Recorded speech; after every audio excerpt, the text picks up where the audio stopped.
आज आम्हाला जायचं होतं घरी. सो आम्ही घरी जायला निघालो आणि आमची ट्रिप एंड झाली. नवरा बोलतोय, "बास कर आता बाई, संपल्या पिकनिक तुझ्या."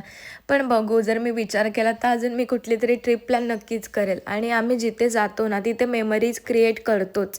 इतका मस्त एन्जॉय केला ना या 2 दिवसात. आणि या रूमच्या तर मी प्रेमात पडलेली. इतकी भारी रूम मिळालेली आम्हाला. सगळ्या बॅग वगैरे पॅकिंग केल्या आणि टाटा बाय बाय केला.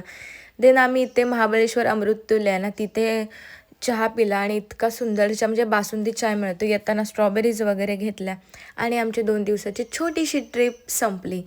आमची जवळ-जवळ 6वी-7वी तरी ट्रिप असेल या 1.5 वर्षात. कारण का सांगू, लाईफमध्ये फिरून घ्यायचं, बिकॉज नंतर फिरायला मिळेल, नाही मिळेल, पुढचं पुढे बघायचं. जे दिवस आहेत ते एन्जॉय करून घ्यायचे. पण त्याच्यासाठी तुमचा नवरा हौशी पाहिजे. जर नवरा हौशी असेल ना, तर सगळं होईल. बिकॉज माझं तरी तसं आहे.